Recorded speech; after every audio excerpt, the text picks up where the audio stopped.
징기스칸이라고 하는 몽고의 아주 유명한 영웅이 있습니다. 역사상 가장 넓은 영토를 차지했는데 이 사람의 시작과 배경은 아주 초라했습니다.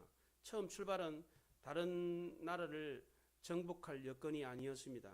그런데 그는 쓰라린 패배를 통해서 이후부터 결코 지지 않았습니다. 왜냐하면 늘 배우는 자세를 가지고 있었기 때문입니다.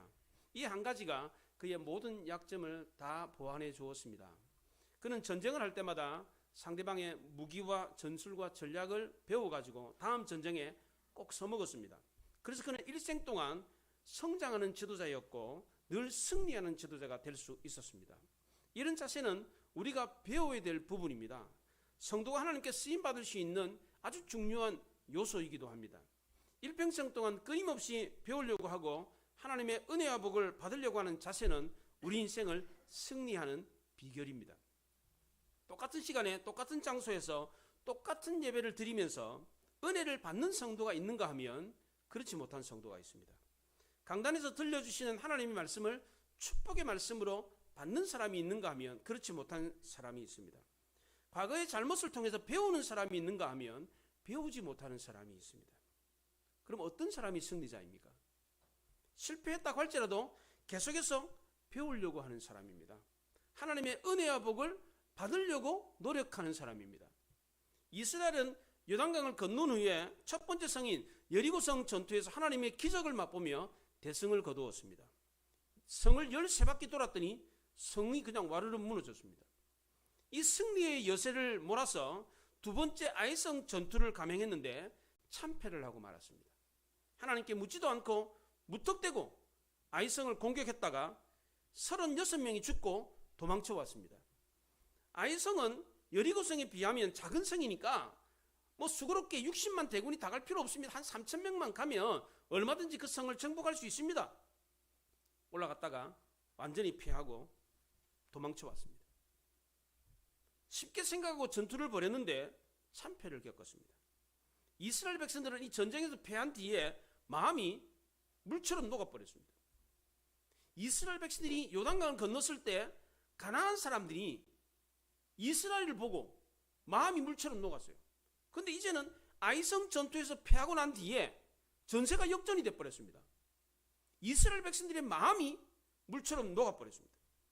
아이성 전투에서 패한 뒤에 이스라엘은 이 패배를 통해서 배워야만 했습니다.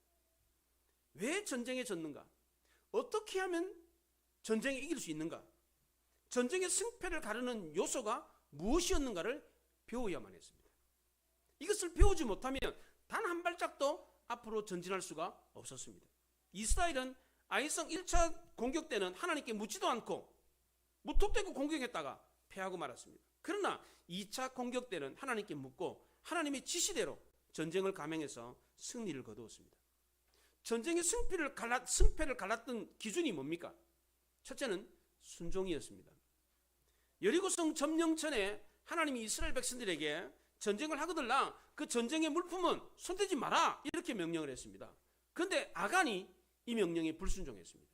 신할산 아름다운 외투 한 벌, 은 200세겔, 금 50세겔 덩어리를 자기 장막에다가 숨겨두었습니다. 거룩하신 하나님은 죄가 있는 곳에는 함께 일하시지 않습니다.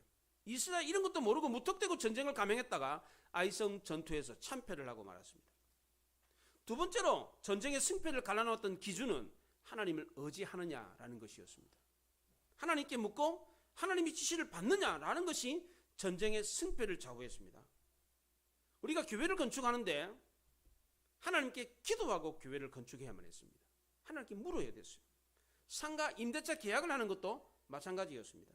하나님께 묻고 하나님이 지시를 하는 대로 하나님이 지시하신 대로 해야 됩니다. 이게 너무나도 중요하다는 사실을 저는 과정을 통해서 깨달았습니다. 우리가 무턱대고 하나님께 묻지 않고 교회를 만약 건축했더라면 어떻게 됐을까? 감당하지 못하는 일이 벌어지는 겁니다. 그럼 어떻게 됩니까? 우리가 묻지 않고 우리가 스스로 했으니까 우리가 책임져야 되는 거예요. 감당할 수 있습니까? 감당할 수가 없죠. 상가 임대차 계약도 역시 마찬가지입니다. 무턱대고 계약했다가는 낭패를 겪습니다. 저는 이거 처음 하는 일이에요. 저는 상가 계약하는 거 이거. 그냥 우리는 지금 바쁘잖아요. 지금 누구든지 그냥 그냥 뭐 계약하겠다 그러면 덥석 물어가지고 계약해야 될 판인데 그게 아니더라고요. 보니까요. 이게 아무하고나 계약하면 안 돼요. 이게 보니까 진상이 있더라고요. 진상이. 이게 기도보다 성령보다 앞서면 안 된다고 그랬는데 정말 그렇습니다. 하나님께 묻고 하나님의 인도하심을 받아야 했습니다. 그래야 실수가 없는 것입니다. 여호수아는 1차 아이성 전투에 패한 뒤에 뼈저리게 배운 게 있었습니다. 여호수아는 왜 패했는가 곰곰이 생각해 보았습니다. 하나님의 명령을 어긴 아간의 범죄 때문만 패한 것인가? 그렇지 않았습니다. 이스라엘 백성들도 잘못한 게 있었습니다. 지도자인 여호수아와 장로들도 잘못한 게 있었습니다. 따져보니까 단순히 아간 한 사람의 범죄 때문에 전쟁에서 패한 게 아니었습니다. 이스라엘 백성들도 여리고성 전투에서 승리하고 난 뒤에 과도한 자신감에 빠졌습니다. 이렇게 큰 성도 손 하나 까딱 안 하고 우리가 무너뜨렸는데 저 조그마한 성, 코딱지만한 저런 성, 저거 아이고 60만이 올라갈 필요 없습니다. 한 3,000명 올라가면 그냥 갔더니 그냥 정복할 수 있습니다. 그렇게 말을 했습니다. 지도자인 여호수아와 장로들도 백성들의 말을 듣고 하나님께 묻지도 않고 전쟁을 감행했습니다. 백성들이 수고롭게 마십시오. 60만 명이 올라가면 수고롭잖아요. 힘들잖아요. 3,000명 올라가면 됩니다. 그렇게 섣불리 행동했다가 낭패를 겪고 말았습니다. 사자성어에 지피지기면 백전백승이라는 말이 있습니다. 적을 알고 나를 알면 100번 싸워서 다 이긴다는 겁니다. 근데 이스라엘은 자기도 모르고 적도 몰랐습니다.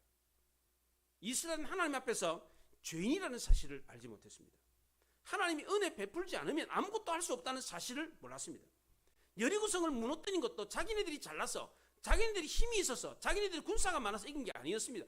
전적인 하나님의 은혜 때문이었습니다. 또 이스라엘은 적을 알지 못했습니다. 아이성이 작다는 이유로 그냥 쉽게 생각했어요. 근데 알고 보니까 이 아이성은 왕이 살고 있는 왕성이었습니다. 왕이 살고 있으니까 정규군이 주둔해 있는 강력한 성이었습니다. 어중이 떠중이들이 모이는 성이 아니에요. 이것을 알지 못하고 전쟁을 했으니까 어떻게 전쟁에서 이길 수 있었겠습니까?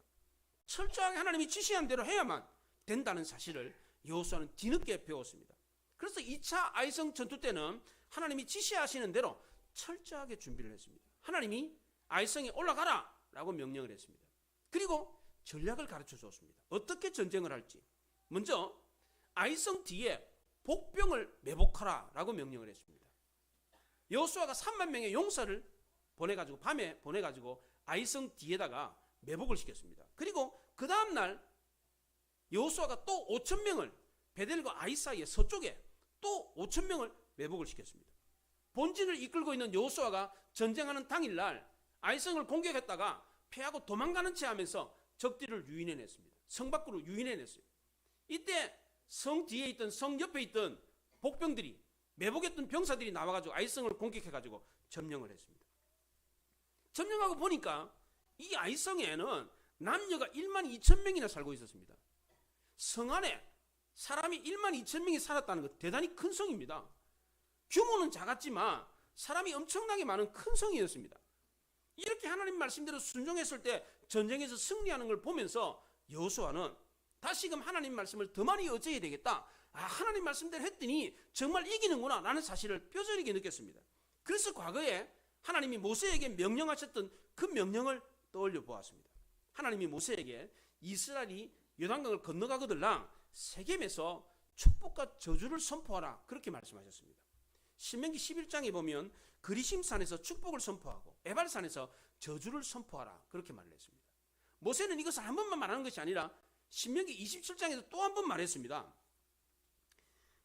내가 오늘 너희에게 명령한 이 돌들을 에발산에 세우고 그 돌단을 쌓되 쇠 연장으로 다듬지 말고 다듬지 아니한 돌로 제단을 쌓고 번제와 화목제를 드리라 이렇게 명령을 했습니다. 모세는 광야 40년 세월을 마감하면서 가나안 입성을 앞두고 이스라엘 백성들에게 이 말씀을 선포했습니다. 이스라엘이 요단강을 건너면 그리심산에 6개 지파, 에발산에 6개 지파를 세워놓고 축복과 저주를 선포하라 그렇게 말을 했습니다. 여호수아는 이 말씀에 순종해가지고 세겜 골짜기에서 이스라엘 백성들을 각각 에발산에 그리심산에 세워놓고 각각 6개 세워놓고 그 골짜기에서 축복과 저주를 선포했습니다. 오늘 본문에 3가지 지명이 나옵니다. 그리심산, 에발산, 세겜이라고 하는 지명이 나옵니다. 요단강을 건너서 서진을 하게 되면 여리고가 보입니다. 여리고는 낮은 지역이 있어요. 요단강 바로 옆에 이 낮은 지역 여리고를 격파하고 높은 언덕으로 이렇게 올라가면 세겜 골짜기가 나옵니다. 그럼 세겜 골짜기 왼쪽 남쪽이죠. 남쪽에 그리심산이 있습니다. 그리고 그리심산 건너편, 그러니까 건너서 서진에서 세겜 골짜기로 들어가서 오른편 북쪽에 에발산이 있습니다. 이 두 산 사이에 세겜 골짜기가 있는데, 이 세겜 골짜기는 아브라함이 갈대아 우르에서 가나안 땅으로 처음 들어와서 처음으로 제단을 쌓았던 그런 장소였습니다. 또 예수님이 요한복음 4장에 사마리아 여인과 대화를 나누었던 야곱의 운물이 있었던 그곳이기도 합니다. 세겜은 가나안 땅의 딱 중심에 위치해 있습니다. 왜 그렇습니까? 여기에 제단을 쌓으라고 그랬어요. 아브라함도 이 땅에 들어와 가지고 처음으로 제단을 쌓았습니다. 하나님도 이스라엘 백성들에게 요단강을 건너거들랑 이 세겜에서 제단을 쌓아라 그렇게 말을 했습니다. 왜 그렇습니까? 세겜이 이스라엘의 중심인데 우리 삶의 중심에 예배가 있어야 한다는 겁니다. 하나님은 모세에게 이스라엘 요단강을 건너면 이곳 세겜에다가 제단을 쌓고 여호와 율법을 들려주라 이렇게 명령을 했습니다. 이것이 바로 하나님의 백성이 약속의 땅에서 복을 받는 비결이었기 때문입니다. 오늘은 말하면 예배 잘 드리면 복 받는다는 겁니다. 심지어 삶의 현장에서 실패했다고 할지라도 복 받는 비결이 바로 제단을 쌓고 예배를 드리고 하나님의 말씀을 듣는 거라는 겁니다. 여러분의 인생이 힘들고 어렵습니까? 난처한 일을 당했습니까? 그렇다면 하나님 앞에서 예배를 드리고 하나님의 말씀을 들으십시오. 그럼 다시 복을 받을 수 있다는 것입니다. 이게 삶의 원리라는 겁니다. 지금 이스라엘 백성들의 상황이 어떻습니까? 겨우 여리고성 하나, 그리고 조그마한 아이성 하나 정복했습니다. 앞으로 정복이 될 성이 무수히 많습니다. 조금 방심했다가 아이성 전투에서 완전히 대패를 하고 말았습니다. 지금 상황이 여유 있게 하나님께 예배를 드리고 앉아서 말씀을 들을 상황이 아니에요. 얼마나 할 일이 많습니까? 얼마나 많은 전쟁이 있습니까? 믿음 없는 사람들은 이런 얘기를 할 것입니다. 그러나 믿음 있는 성도들은 아무리 바쁘더라도, 아무리 어려운 일이 있다고 하더라도 예배보다 더 바쁘고 예배보다 더 중요한 것은 없다는 것입니다. 예배가 우리 삶의 중심이 되어야 합니다. 예배 중심적인 삶이 바로 복받는 삶이라는 겁니다. 이걸 잊어서는 안 됩니다. 그래서 하나님은 모세에게 또 여호수아에게 가나안 땅에 들어가거들랑 세겜 골짜기에서 제단을 쌓으라 그렇게 말을 했습니다. 아브라함도 가나안의 중심이었던 세겜에 들어와가지고 제일 처음 한 일이 제단을 쌓은 것이었습니다. 이것이 무엇을 의미합니까? 우리 인생도 역시 마찬가지라는 것입니다. 여호수아는 아이성 패배를 통해서 하나님의 백성들의 성결이 얼마나 중요한가를 깨달았습니다. 그래서 여호수아는 곧장 이스라엘 백성들을 세겜으로 데려가가지고 제단을 쌓았습니다. 그런데 참 이상한 것은 이 제단을 축복의 산 그리심산에 쌓지 않고 저주의 산 에발산에 쌓았다는 겁니다. 30절을 보십시오. 그때 여호수아가 이스라엘의 하나님 여호와를 위하여 에발산에 한 제단을 쌓았으니 그랬어요. 왜 축복의 산 그리심산에다가 제단을 안 쌓고 왜 저주의 산 에발산에다 제단을 쌓았습니까? 그 이유는 우리는 다 죄인임을 알고 십자가만 붙들어야만 했기 때문입니다. 로마서 3장 23절에 모든 사람이 죄를 범하였음에 하나님의 영광이 이르지 못하더니 그랬습니다. 모든 인간은 다 죄인이기 때문에 어쩔 수 없이 저주의 산에 설 수밖에 없습니다. 이 저주의 산에서 우리가 살 수 있는 유일한 길은 제단을 쌓는 길밖에 없습니다. 우리가 세상에 살면서 깨어지고 상처받고 저주를 받을 때 살 수 있는 유일한 방법은 제단을 쌓고 예수님의 십자가를 붙드는 길밖에 없습니다. 제단을 쌓는다라는 것은 자신이 죄인이라는 것을 인정한다는 뜻입니다.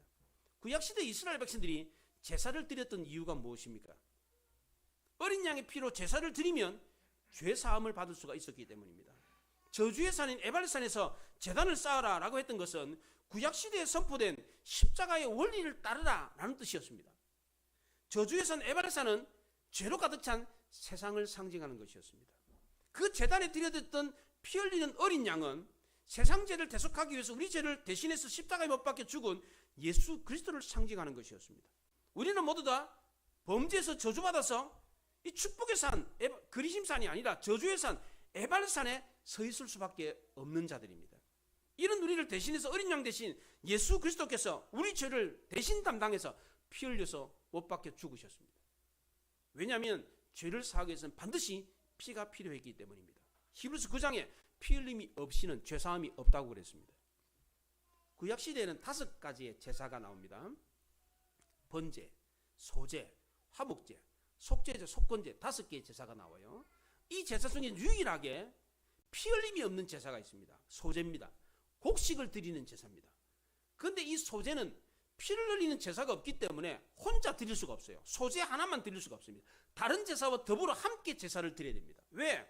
하나님 앞에 제사를 드릴 때는 반드시 피가 있어야만 하기 때문입니다. 피가 없이는 죄사함이 없고, 죄사함이 없으면 하나님 앞에 나갈 수가 없기 때문입니다. 그래서 5개의 제사가 있지만 소제를 드릴 때는 홀로 제사를 드릴 수가 없습니다. 다른 제사와 같이 연합해가지고 그 제사를 드려야만 합니다. 왜? 피가 있어야 죄사함 받고 하나님 앞에 나가서 예배를 드리고 복을 받을 수 있었기 때문입니다. 하나님이 모세에게 명령하신 에발산에서 제사를 보면 오늘날 우리가 어떻게 예배를 드려야 되는가를 보여주고 있는 것입니다. 하나님이 모세에게 에발산에 제단을 쌓으라고 했는데 어떻게 쌓으라고 했습니까? 이걸 자세히 볼 필요가 있어요. 에발산에서 제사를 제대로 드렸을 때 이스라엘이 승리했던 것처럼 이 에발산에서 제사를 드렸던 이것을 자세히 보면 어떻게 하면 우리가 승리할 수 있는가를 비결을 발견할 수가 있습니다. 첫 번째로 이 제단 돌을 철 연장으로 다듬지 말고 자연석 그대로 쌓으라고 그랬습니다. 31절에 보면 이는 여호와의 종 모세가 이스라엘 자손에게 명령한 것과 모세의 율법책에 기록한 대로 쇠 연장으로 다듬지 아니한 새 돌로 만든 제단이라 그랬습니다. 다듬지 않은 돌을 사용한 것은 인위적인 예배를 인간적인 방법으로 예배를 드릴 수가 없다는 겁니다. 인간을 구원할 수 있는 방법은 인간에게 있는 것이 아니라 하나님께 있다는 겁니다. 북이스라엘이 아수르에 망한 뒤에 북이스라엘은 혼혈족이 되어버렸습니다. 사마리아인이 되어버렸어요. 이들은 과거에 예배 처소가 북쪽에 단, 남쪽에 베델이라는 단을 만들어서 금송아지 우상을 숭배했습니다. 예수님이 사마리아 여인을 만났을 때 사마리아 여인이 우리는 그리심산에서 예배를 드리는데 당신네들은 예루살렘에서 예배를 드린다면서요, 이렇게 얘기를 했습니다. 그 당시에 북쪽 이스라엘 사람들은 제단을 어디에다 만들었습니까? 그리심산에 만들었습니다. 근데 30절에는 하나님이 어디에 제단을 만들으라고 그랬습니까? 그리심산입니까? 에발산입니까? 에발산입니다. 축복의 산이 아니라 저주의 산 에발산에다 제단을 쌓으라고 그랬는데 북쪽 이스라엘 사람들은 어디다 쌓은 겁니까? 그리심산에 쌓았습니다. 왜 그랬습니까? 그리심산이 축복의 산이었기 때문입니다. 예배를 드리는 목적이 죄사함이 아니라 복받기 위한 것이었기 때문입니다. 이런 예배는 하나님이 받으시는 예배가 아닙니다. 피 흘림이 없으니까, 십자가가 없는 예배이니까. 요즘 성도들도 마찬가지입니다. 예배를 드리는 주 목적이 뭡니까? 죄사함 받기 위해서입니까? 하나님께 영광 돌리기 위해서입니까? 솔직하게 대답해 보십시오. 왜 예배를 드리러 나옵니까? 복 받으려고. 복 받는 게 주 목적입니다. 물론 하나님이 복을 주세요. 그런데 이런 예배는 십자가가 없는 예배입니다. 십자가 없는 구원은 있을 수가 없는 겁니다. 모든 인간은 주님의 십자가를 붙들어야만이 구원받을 수가 있습니다. 에발산에 십자가를 세웠다는 것은 내가 죄인이라는 것을 인정하는 것입니다. 우리가 살 수 있는 유일한 길은 내가 죄인이라는 걸 인정하고 예수님의 십자가를 붙드는 것밖에 없습니다. 두 번째로 에발산에 제단을 쌓고 번제와 화목제를 드리라고 그랬습니다. 31절에 그렇게 말합니다. 번제와 화목제를 그 위에 드리며, 번제는 모든 것을 다 태워가지고 온전히 하나님께 드린다라고 하는 헌신을 뜻하는 제사입니다. 화목제는 하나님과 우리 사이에 화목을 위해서 드리는 제사입니다. 이 두 가지는 예배를 드릴 때 필수사항입니다. 번제를 드렸던 이유는 성도가 하나님께 예배를 드리는 이 예배는 하나님께 대한 헌신을 뜻하기 때문입니다. 교회는 그리스도의 피 흘림이 희생을 통해서 세워졌습니다. 이제 우리가 그 희생 제물이 되어서 헌신을 해야 합니다. 이것이 바로 번제를 드렸던 이유였습니다. 두 번째로 화목 제사를 드렸던 이유는 예배는 하나님과 성도의 화목을 뜻하기 때문입니다. 성도는 예배를 통해서 하나님과 화목하고 성도와 화목할 수 있습니다. 그래서 화목 제사 때는 반드시 공동의 식사가 있었습니다. 제사를 드리고 난 뒤에 밥을 같이 먹었어요. 이 밥을 같이 먹으면서 화목되었다는 증거로 감사와 찬송이 있었습니다. 오늘 예배도 마찬가지입니다. 성도가 화목되었다는 증거로 예배에는 반드시 감사와 찬송이 있어야 합니다. 이게 있어야 진정한 예배가 되는 것입니다. 세 번째로 에발산에 제단을 쌓고 모세가 기록한 율법을 돌에 새겼습니다. 32절에 보면 여호수아가 거기서 모세가 기록한 율법을 이스라엘 자손의 목전에서 그 돌에 기록하며 그랬어요. 모세의 율법을 돌에 기록하라라고 했던 것은 하나님 말씀을 듣고 기억하고 순종하라라는 뜻이었습니다. 우리도 예배를 드리면서 하나님 말씀을 듣고 기억해서 마음의 신비에 새겨야 됩니다. 듣고 그냥 흘리는 게 아니에요. 그걸 심령에 새겨가지고 내내 기억하고 그 말씀대로 살아가는 겁니다. 이렇게 순종하면, 하나님 말씀을 기억하고 하나님 말씀대로 살면 우리가 살아납니다. 에스겔서 37장에 골짜기에 마른 뼈들이 하나님 말씀을 들었을 때 어떻게 됐어요? 하나님 말씀을 듣고 그 뼈들이 마디가 막 모여지더니 큰 군대가 됐습니다. 어떻게 했을 때? 하나님 말씀을 들려줬더니. 우리도 마찬가지입니다. 하나님 말씀을 듣고 그 말씀을 마음 신비에 새기고 말씀대로 순종하고 살면 우리도 다시 살아납니다. 왜냐하면 하나님 말씀에는 생기가 있기 때문입니다. 기운이 있어요. 살리는 기운이 있어요. 말씀을 듣는 가운데, 말씀을 묵상하는 가운데, 말씀을 내가 읽는 가운데 기적이 일어납니다. 실제로 그런 일이 일어납니다. 제가 아는 권사님 한 분은 이 손가락 류마티스가 있었어요. 맨날 손가락이 아파가지고 막 아파가지고 막 절해가지고 막 눈물 흘리고 막 그랬어요. 근데 어느 날 성경 읽는 가운데, 하나님 내가 이렇게 고통스러운데 하나님 이거 고쳐주십시오. 말씀을 읽는 가운데 그런 마음을 가지고 간절한 마음으로 읽었는데 어느 날 갑자기 싹 사라진 거예요. 이게 이 통증이 싹 사라져 버렸어요. 어떻게 이런 일이 일어난 거예요? 말씀에 그런 능력이 있기 때문에 그렇습니다. 류마티스 이거 불치병입니다. 이거 약 먹는다고 낫는 게 아니에요. 물리치료한다고 낫는 게 아니에요. 이게. 근데 말씀 있는 가운데 그런 마음을 가지고, 간절한 마음을 가지고 말씀을 읽었는데 어느 날 순간에 확 그냥 통증이 싹 사라지더라는 거예요. 예. 우리도 그렇습니다. 이 말씀을 늘 읽고 묵상하는 가운데 말씀대로 살면 얼굴 빛이 달라집니다. 예수 믿는 성도라는 이 모양이 겉으로 드러납니다. 향기가 나타나요. 이게. 모세는 이스라엘이 말씀으로 살도록 하기 위해서 이 말씀을 돌에 새기고 영원히 기억하도록 그렇게 명령을 했습니다. 마지막 네 번째로 에발산에 제단을 쌓고 이스라엘 6지파는 그리심산, 6지파는 에발산에다 세웠습니다.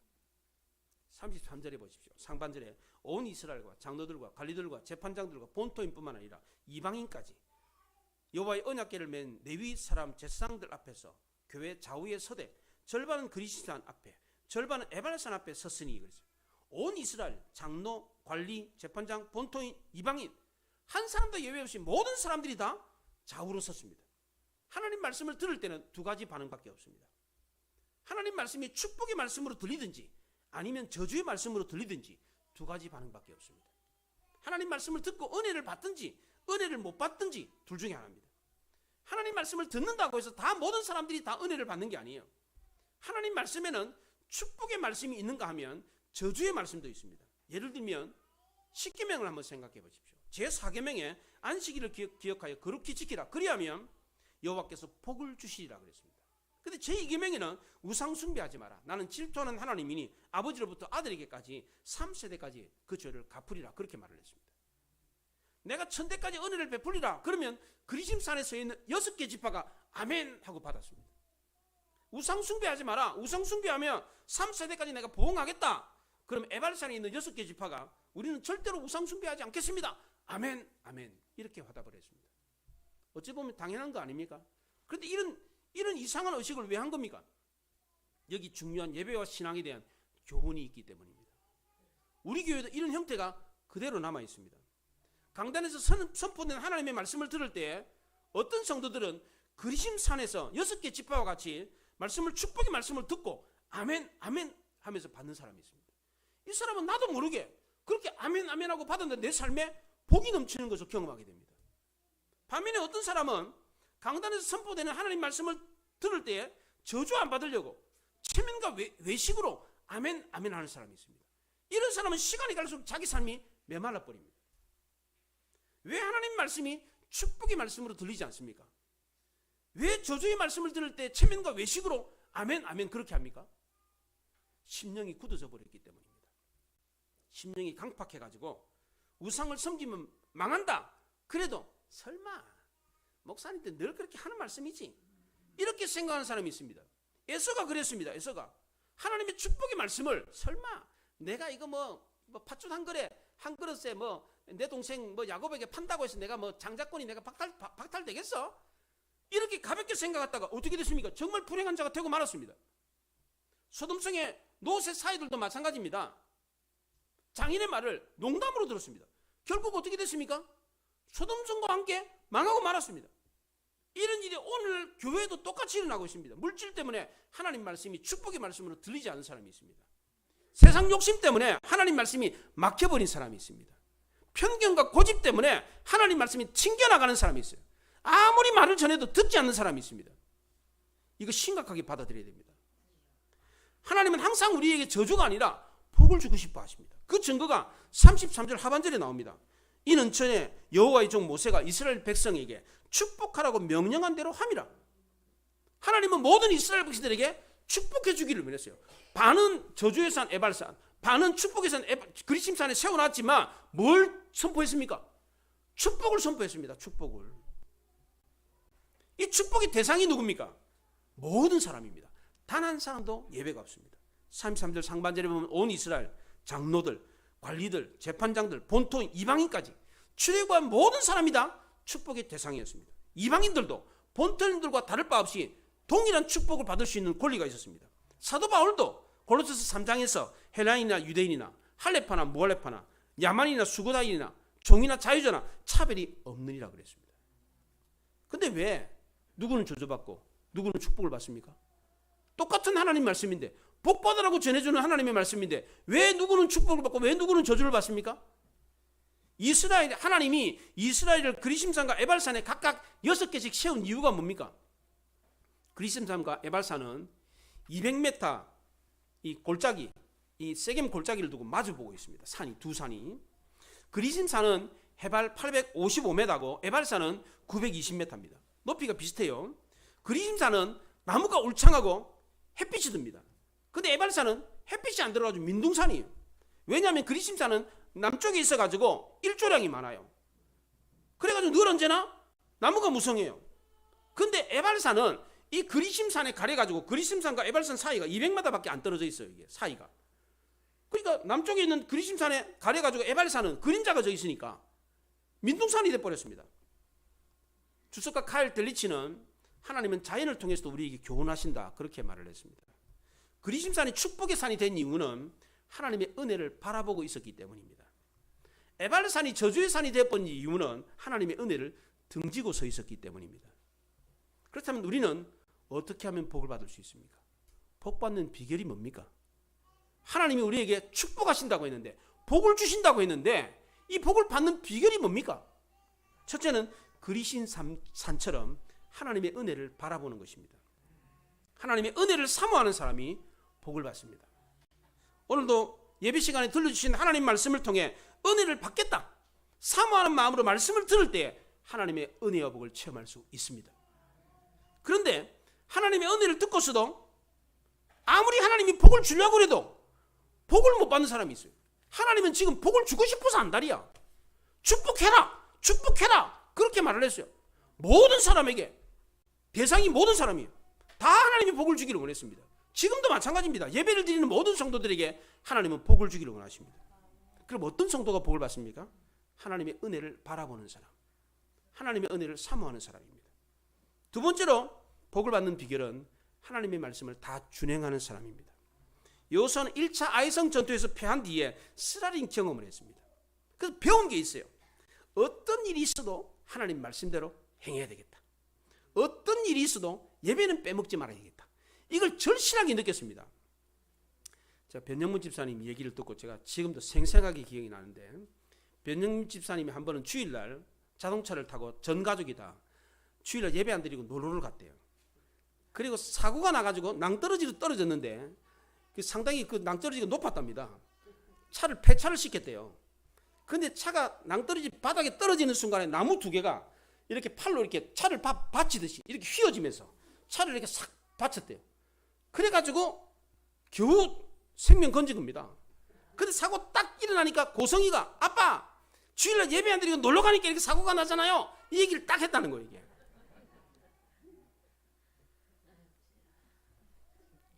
변통 혼이 난 거지. 혼이 나가지고 주일날 이제 안 빠지는 거지. 이제 얼마나 사랑하셨으면, 변집사님 가정을 얼마나 사랑하셨으면 그렇게 막 큰 일을 겪어가지고 주일날 예배 안 빠지도록 그렇게 그 경험을 하게 하신 거예요. 이게 하나님의 복이에요. 저것도 그 사고 당한 것도 어쩌면 하나님의 복이 큰 복이에요. 여호수아도 마찬가지였습니다. 아이성 전투에서 패했을 때 잔뜩 혼이 났어요.